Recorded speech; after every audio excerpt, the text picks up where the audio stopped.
Hi, everyone, and welcome to episode 107 of the Medieval Podcast. I'm Danièle Cebulski, also known as the 5-Minute Medievalist. One of the things I love about studying the Middle Ages is reading sources that give us a glimpse into the culture of the time. Sometimes the lessons we're meant to learn are set out for us explicitly by the authors. Medieval people left us all sorts of instruction books. And sometimes we can learn a whole lot by reading between the lines. Often, I find that there are many ways in which, whether we like to admit it or not, we have continued traditions and lines of thinking straight from the Middle Ages and the ancient world, both for better and for worse. A book that encapsulates all of this, from the good to the bad to the ugly, is The Art of Courtly Love, or just On Love, by Andreas Capellanus. In it, we find the rules for courtly love affairs, at least from one perspective, in all their classic and cringeworthy glory. This week, I invited Peter Konieczny from medievalist.net to help me dig into this fascinating book. So without further ado, here's our conversation on the art of courtly love and why it's time we let go of this outdated dating advice. Hi, Peter, and welcome to this episode where we're talking about the art of courtly love. It's always a pleasure to see you. Hey, yeah. Getting ready to talk about the ultimate bro guide. Oh, right? I know.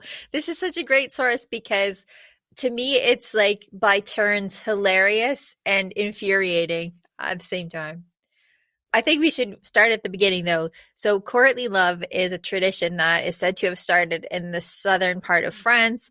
Aquitaine, especially, started by Eleanor of Aquitaine's grandpa, I think William, started that troubadour poetry style where the ultimate form of love, at least romantic love, is adulterous. And it's between noble people and it's quiet, but that's what makes it great. And that's what we see kind of filtering on into like Arthurian legend and stuff. So when we talk about courtly love, that's what we're talking about. This book, The Art of Courtly Love, was written by a guy called Andreas Capellanus.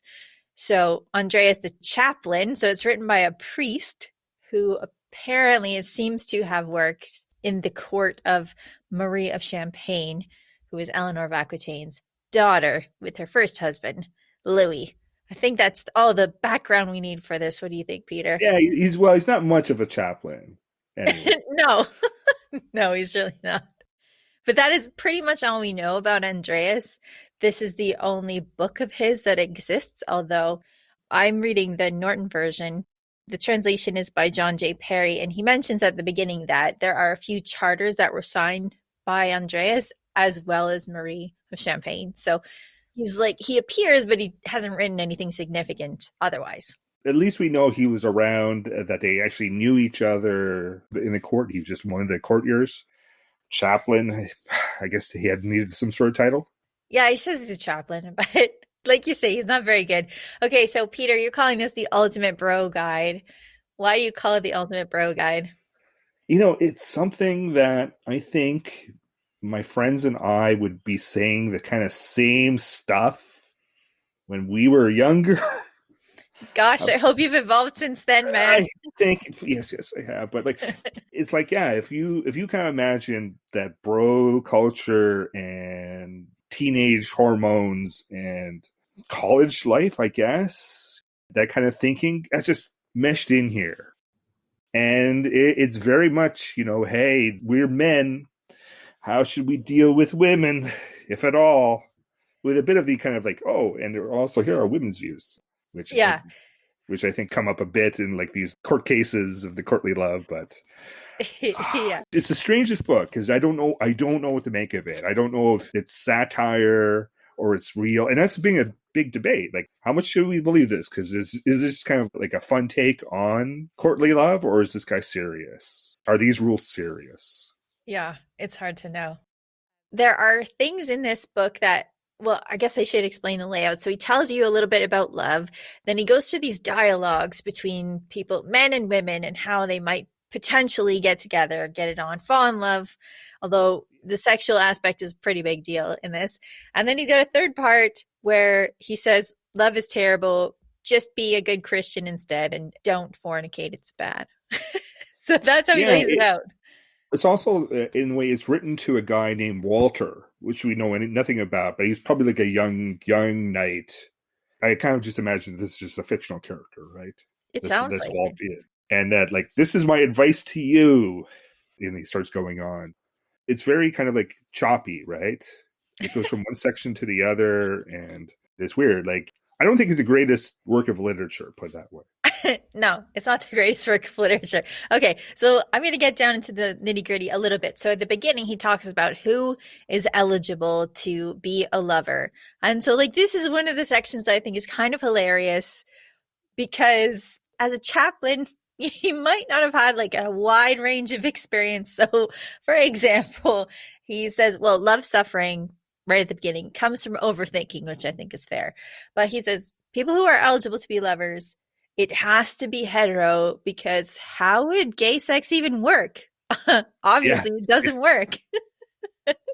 Oh, he also says you can't be poor if you want to be in love because you're thinking way too much about how you're going to put food on the table. So you can't be poor. Later on, he says that like peasants can't be in love because they're not sophisticated enough. Like what goes on between the beasts in the field, that's good enough for them. Yeah. Can't be Uh, blind. you can't be blind. That's the next one because love comes through the eyes. So you can't be a lover if you're blind unless you found love before you were blind. And then if you were made blind afterward, that's all right. So like this, it's obviously ridiculous. There's age limits too. Age limits. That was my next point. So there's age limits. You have to be above 12 if you're a girl. You have to be above 14 if you're a boy. But if you are between 14 and 18 as a boy, it's kind of a write-off because you just get embarrassed too easily and you're too changeable. You know, and I think that's kind of fair when you look at Romeo, right? That's so true for like now. It's funny how many things, some observations are pretty dead on, you know. So Well, you might not like this part then because it says that, after 60, it's no good for men. You're not 60 yet, but that's where the cutoff is. And for women, it's 50. You can't be a lover after that. It's just not possible. I think I have more years on you than you. Just You saying. too. Well, yeah, but I'm younger than you, so we're good. So obviously, all of these things are pretty absurd. And that's the part that I think is hilarious. Also, there are 5 ways that you can acquire love. The first one is to have a beautiful figure. That's always good. Yeah. Yes. Second one is to have excellence of character. And he actually relies on this a lot, saying you could look however you look, it's your character that counts. But he also is real snob about nobility. The third one is extreme readiness of speech. And I think this just means kind of cleverness. Yeah. The fourth is great wealth. That can make you fall in love. Yeah, that has happened before. It happens. But you can't be greedy. He gets at that elsewhere. You can't be greedy. But great wealth is a reason to fall in love. And also the readiness with which one grants what is sought, which is, I think, pretty clear what he's talking about. The readiness with which one grants what is sought. So that's another reason to fall in love. So this kind of stuff is hilarious, but it also, I think, gets at cultural values, and cultural ideas. Like Andreas has no idea about actual people in love. It's a very elevated, separated from reality type idea he's got here. To me, it comes across as like if he kind of was talking with the guys, and the guys are throwing out like the knights and stuff, like let's throw out all our stuff at him. I'm not sure he's not like totally without love. He almost got that nun. Yeah, there's a section where he's like, I almost got it on with a nun. Yes. And he does make it clear that clerics, while they shouldn't have lovers, it happens. It's like he says, but we know that no man can deal with that. Like it was very rare. So, it just happens anyway. So, and of course with the nuns, but nuns should definitely not be lovers or things like that. But a chaplain, you definitely not. But if you do, you should just be as according to the rank of your parents. Yeah, he's saying like clergy should not have sex, but if they do have it, they're great at it. They're just great at it because they know so much about the world. It's like, well, Andreas, you're not making a good case for it here. Yeah, those dialogues in the middle are between people of the same class or people of different classes. And I gotta say, Peter, they make me absolutely bonkers because Yeah. it's like something from a really bad romantic comedy or like the incel playbook, like the involuntary celibate playbook. Because whatever the woman says, he says, you don't understand, or he doesn't take no for an answer. Like there's several points where the women are like, I'm just not interested. So I hope that you find what you're looking for. And they're like, thank you so much because I'm looking for you. And you're saying this really just makes me more devoted. Like, oh Yeah. my God. I think in every version is pretty much like you're saying no, but there's hope, right? Yeah. There's always this hope, which is just so toxic and horrible.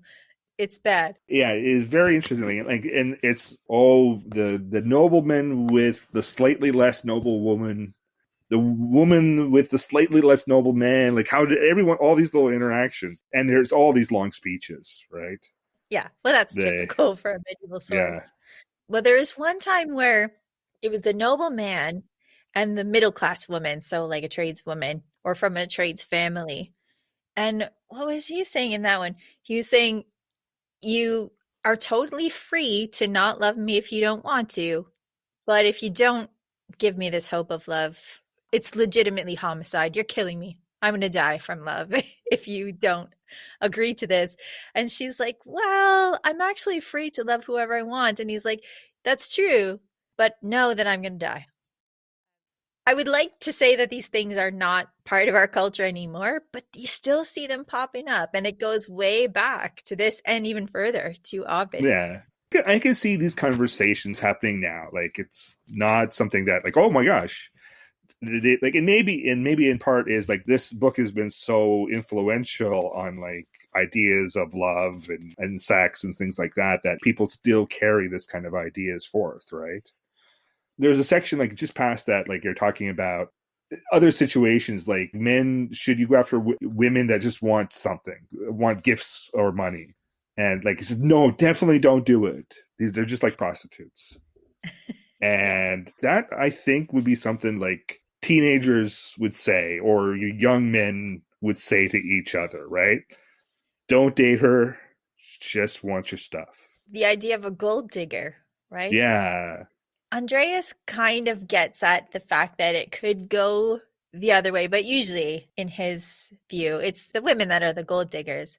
There's a whole section at the end where he's like, well, the section where he's saying love is bad, and he just trashes women for pages and pages and pages Yeah. and pages. Yeah. Like he lists them all these terrible things, and then he spends like a few paragraphs on each one of these terrible things just to, Yeah. That's where we don't see, is that so satirical, right? Because he's also writing for Marie, a lady, right? Like this is supposedly a text that's been commissioned. Well, we don't know if it's been commissioned. He talks about Marie, he talks about Eleanor of Aquitaine in this and their decisions in the court of love, because he puts forward some court cases. How should we judge these lovers? But I'm not sure it's written for Marie. That's not totally clear. It seems almost like backpedaling because he's put so much effort into talking about how to be a lover. And really, fornication is a sin. Yes. And he's supposed to be a chaplain.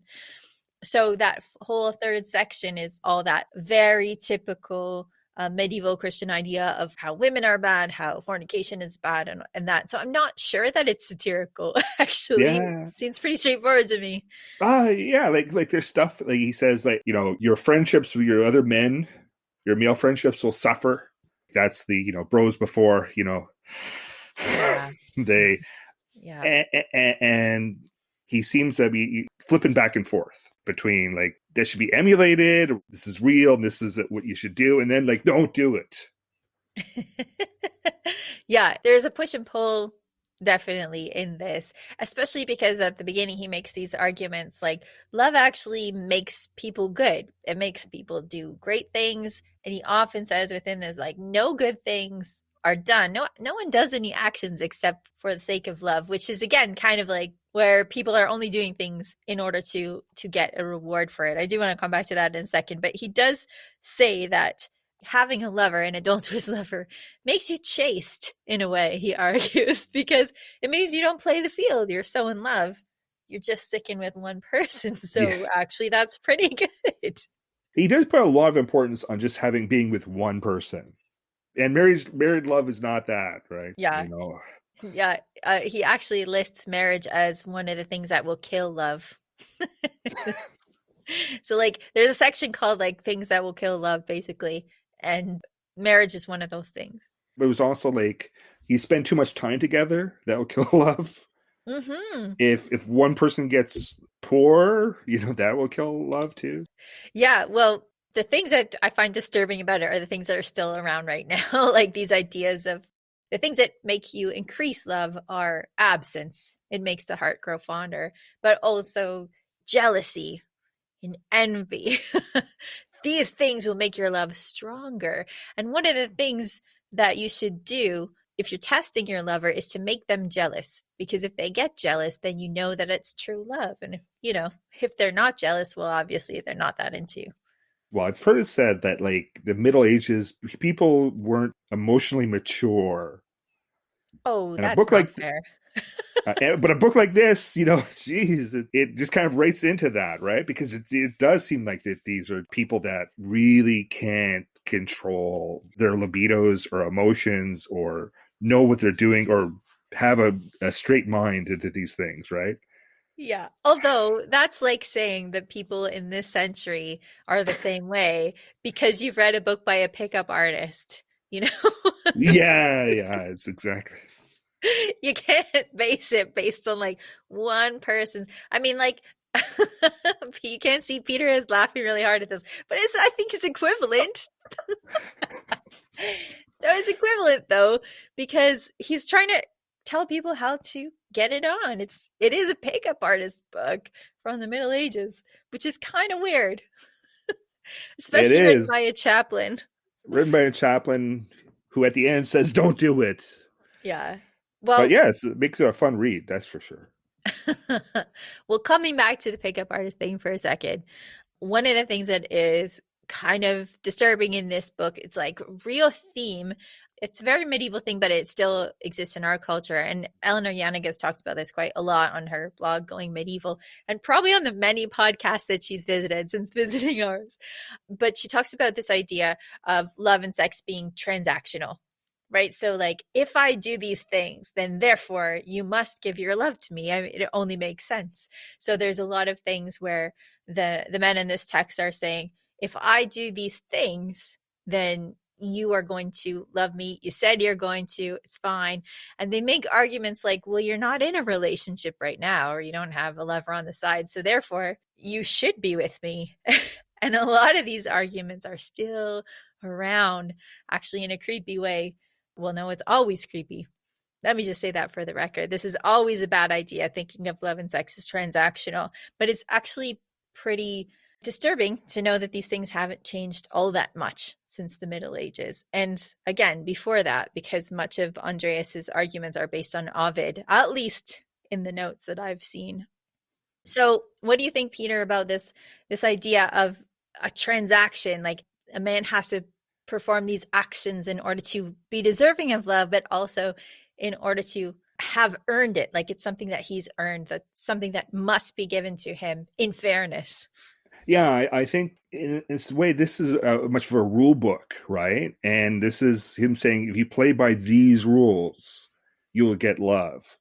Because he's also saying, like, you don't do it with money, like prostitution. Like, that's one thing he says, like, prostitution, no, I'm not even going to tell you how to do it. He is trying to give men guidelines on how to do it, and you will be successful. So, like, I can see, like, yeah, and like that's the only way he kind of can think, right? I said, like, this is not an emotionally mature. This is getting what you want. Yeah, it's a guide to getting what you want. And I wish that, like, again, I wish that we had come further than that, but we have not. One of the interesting arguments that Andreas makes is that there is this woman. I can't remember which dialogue it's in, but I think it's nobles and nobles. And the woman keeps saying, no, I know that love is bad. It makes you feel bad. I don't want to feel bad, so I don't want to take on a lover. And the man is like, let me tell you that if you don't take on a lover, you're gonna be in for some serious torment. And it's a real like heaven and hell thing. Do you remember this? He talks about a vision in which he's traveling in the forest and he sees all these women going by horseback, and some are in like really good shape. They look great, they're on great horses. And the ones behind that are being pestered all of the time. And then the ones behind that are like in rags and their horses are bad. And it turns out that the people who are in the front of the line on the great horses that are well equipped are the people who have been lovers. And the people in the back are the people who have never given their love in life. And so it's like this idea of like the woman that this guy talks to at the back of the line in rags, she says, we're the dead. So there's this idea that after life, you're going to go to a sort of lover's hell. And this is how the man is trying to convince this woman to get it on with him, is like, if you don't do this, the afterlife is going to suck for you. Yeah. It's a kind of an interesting version of a better to have loved and lost than have never loved before, right? But and I think it reflects the kind of, these conversations reflect the debates I think medieval people then had about love and sex, all of which flows through the ideas like there's church regulations which may or may not apply or may not be right, but it also falls into that. So it's interesting. I think in many ways he's trying to show the debates that people have about what to do with love. It's like Tina Turner, right? What's love got to do with it? Well, in this vision, when the god of love is leading this procession of people, the man who's dreaming this vision, he speaks to the god of love, and the god of love gives him 12 rules. Are you ready for this? So the 12 rules of love. Thou shalt, I love this, is like constructed like the 10 commandments. Thou shalt avoid avarice like the deadly pestilence, and shalt embrace its opposite. So don't be greedy. That's bad. 2, thou shalt keep thyself chaste for the sake of her whom thou lovest. So no booty on the side. Number 3, thou shalt not knowingly strive to break up a correct love affair that someone else is engaged in. So no snitching. No snitching, because these are supposed to be adulterous affairs, and they're supposed to be quiet. And if anyone finds out, that's one of the love killers as well. Number 4, thou shalt not choose for thy love anyone whom a natural sense of shame forbids thee to marry. So stick to your own class. There's a lot of this in here. And there's a lot where Andreas is talking about how people being in different classes is the natural order of things, but we can get back to that maybe after. 5, be mindful completely to avoid falsehood. So no lying. Yeah, that seems good advice. Seems like good advice, but it seems almost off base with the way he's trying to kind of trick these women anyway. 6, thou shalt not have many who know of thy love affair. So I guess like a few people should know so that it's got legitimacy, but not a lot of people. 7, being obedient in all things to the commands of ladies, thou shalt ever strive to ally thyself to the service of love. So this comes to the idea of chivalry, where like you are the servant of ladies and you must do what ladies say. 8, in giving and receiving love solaces, I should say. Let modesty be ever present. Be modest, be humble. 9, thou shalt speak no evil. So there you go. Don't badmouth people. 10, this is re-emphasizing, thou shalt not be a revealer of love affairs. Like seriously, don't snitch. 11, thou shalt be in all things polite and courteous. So again, this is chivalry. I guess we should talk about chivalry in a second. 12, in practicing the solaces of love, thou shalt not exceed the desires of thy lover. That's kind of a good one. Yeah. Look, I can see this being given out like 20 years ago. I'd say to my friends, like most of these rules, hey, those are things you should follow too. I think I'd like a time machine to talk to Peter a few years ago. The chivalry thing's important, though. I guess we should talk about that. Whereas people often talk about chivalry as if there are set rules. Like there's a code of chivalry and it's set, and everyone follows that. And so it's worth mentioning that there is no code of chivalry. There's no like 10 commandments of chivalry that everyone follows. Yeah. That's a really flexible idea, but it is based on similar things like being in the service of ladies, being respectful and courteous, that kind of thing. Yeah, there are several kind of guides about how a knight should behave in the Middle Ages. And that's kind of chivalry, but that's most of these guys are about how much of a ransom should you take from a person, right? It's much more like, deals with the military aspect, not much with social life. Yeah, of chivalry. Exactly. That's worth mentioning, is that chivalry is meant to be aimed at a military elite. It's not necessarily equivalent with courtly love. Good point, Peter. But there's also another list of 31 rules, which is, again, some of the similar kind of stuff. Don't make your relationships public. I think the first one, marriage is no real excuse for not loving. Yes, and this doesn't mean like love within your marriage. It means love outside of your marriage. Yes. Just to be clear. The one that I like the most is love, kid, deny nothing to love. Aww. Aww. Peter's a serious romantic, everybody. He's big into Valentine's Day. There are a few other things that are kind of crossovers with chivalry as well, where it's saying that you can't be a good lover if you are not generous to the poor. And one of the things that kills love is not being a Catholic anymore. So the idea of religion and generosity, these are all kind of intertwined as well. Yeah, I think he's trying to like behave as a good medieval Christian would is very important. And I'm not surprised on that. If a chaplain's going to say that, like, yeah, there's some Christianity in this. Yeah, it's one of these tricky things where I think a lot of people ask the question where how can we romanticize these adulterous affairs when we know that adultery is a bad thing? I mean, it's one of the 10 commandments. You shouldn't be doing that. So how are we okay with this? Well, it sort of balances out where you can be a good person and definitely a good Christian, and that will make it okay. Mm-hmm. I can imagine like this is an issue for people that in that kind of class who have to marry for political reasons. They would probably think, yeah, I need love too, right?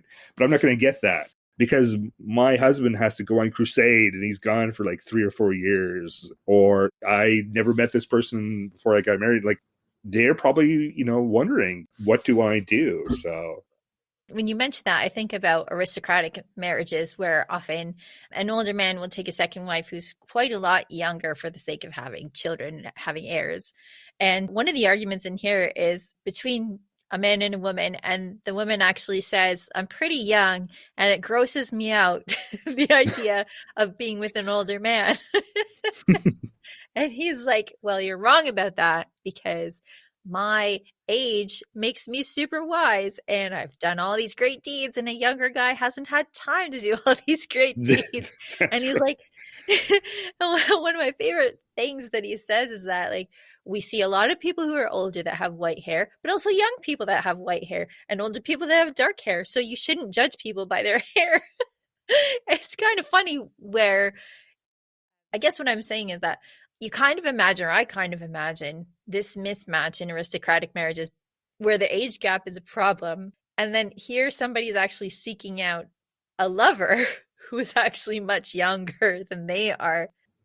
That's a weird dynamic that I think I don't normally expect, perhaps. It certainly plays to the idea that the men here are kind of looking for anything. They're trying not to be picky, but as long as they can find someone that's seen of success.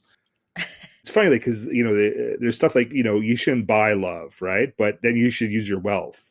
Mm-hmm. So, I think it's like, in a sense, this rule book where even Andreas doesn't know the rules. I can almost see like a whole bunch of guys having this chat and like Andreas is like taking notes.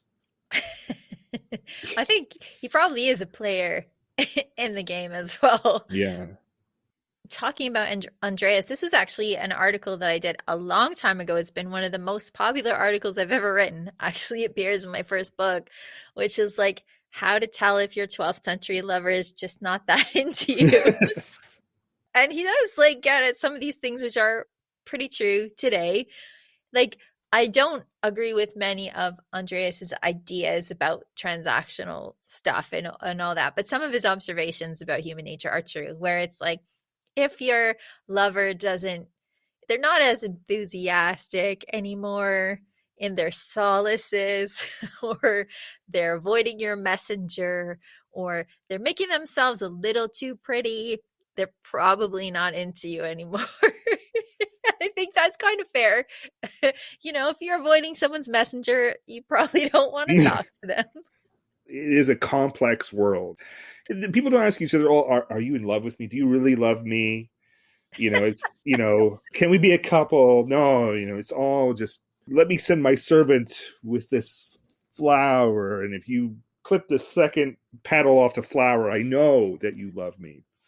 That, and they have all these court cases too, where the various countesses and queens get to decide on who was right and who was wrong in this matter. Yeah. Is there one that jumps out at you? You're thinking about it? There's the one between like an older man and a younger man both want the same woman, and who should get her. And What's the uh, conclusion? I believe, if I remember right, it shouldn't necessarily be the younger man, because the younger man argues, because I'm younger and stronger and more virile, it should be me. And the countess responds, "Oh no, not really. That doesn't matter." So, as an older man, maybe, all right, I feel like I've got a shot. Well, both answers are wrong because it's whoever she likes. It's Yes. whoever she wants to be with. That's what counts. There's a good one about a lady who hasn't heard from her former lover for like 2 years. And because there's a rule that if your lover's been dead for 2 years, then you can take a new one. And she's saying, Yeah. "Well, I haven't heard from him. He's been gone. I haven't got any messages. So I should be able to take a new one." And they say, "No, no. Your lover may be on an important quest. He can't communicate with you. He just can't reveal those details. Or the messenger has been killed on the way back. So you can't, you have to keep waiting until you hear definitively he's dead." Yeah. Well, that's a fair question because, people are traveling and you don't necessarily know where they are. You can't say, like, find a friend on your phone and figure out Yeah. where they are. So it is a legitimate question, people disappearing and not hearing from them for a while. Do we think that this is anytime true? Like What? any of these court cases, are they reflective of things that actually happen? Because that's another debate. Like, it's courts of love. That's hard to say. I mean, because all of these things are potentially true, like potentially viable. They're hypothetical situations. It could very well be based on somebody that they know, although that would be kind of cheeky because they're not supposed to reveal any of these love affairs that they know about them. That's true. These things aren't to be in public. But then we have a court of women. And I think in one case, she brings like 60 women to decide about the details of this case. Mm-hmm.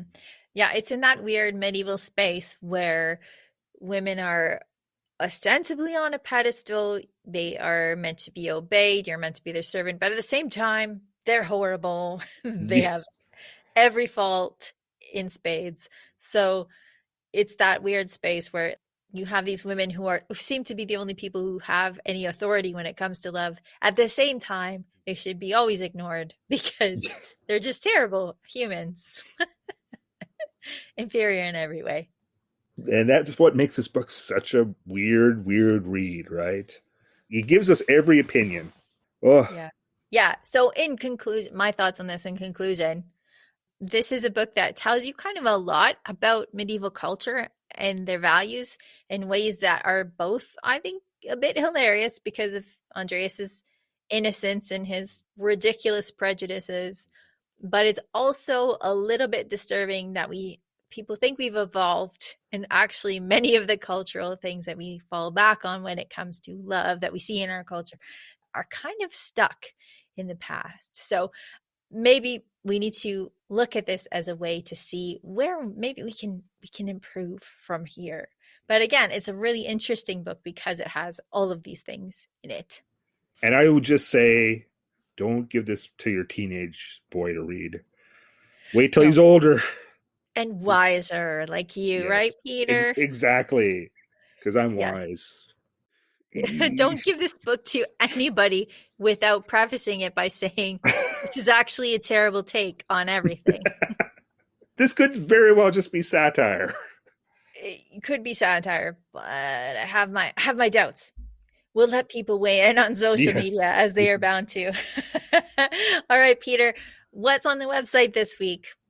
Hey, we've got a nice special little piece on the Internet Medieval Sourcebook. It turns 25 this year. And so we talked with Paul Halsall, who kind of the founder and editor of it, why it came about, and, its kind of influence. And, I have to say, I think this is probably the most important contribution to medieval studies in the last generation, was this website that is hugely popular and has made a big difference for countless university and college classrooms. So we have that, and I think we're also going to have a piece on how well the Norse language using movie quotes. That's brilliant. Why didn't I think of that? That's awesome. I love Thanks. that people in medieval studies have such a great sense of humor that they bring to their scholarship. It's awesome. We should probably mention that if you want to read how to tell if your 12th century lover is just not that into you, you can find that on medievalist.net as well. Along with many, many of your fine articles. Literally hundreds, I think. Indeed. All right. Well, thanks, Peter, for stopping by to talk about the art of courtly love. Thanks. Thank you to all of our patrons on patreon.com for your help keeping the Medieval podcast going. It's your support that makes this possible, so all of it is most appreciated. Patrons can choose from all sorts of great stuff like subscriptions to Medieval Warfare magazine and the Medieval magazine, membership in our book club, and our amazing maps by Tina Ross. To find out how to become a patron of the Medieval podcast, please visit patreon.com/medievalists. Don't forget that the Medieval Masterclass for Creators starts up again for a new session beginning May 7th. This 6-week course is my baby, and together with my fellow instructors, I walk you through all sorts of everyday information from cooking to fighting to blacksmithing to help you bring your medieval fiction to life with those authentic details audiences crave. The class is starting to fill up, so to find out more and to book your spot, please visit medievalmasterclass.com. For everything from courtly love to court cases, follow medievalist.net on Facebook or Twitter @medievalists.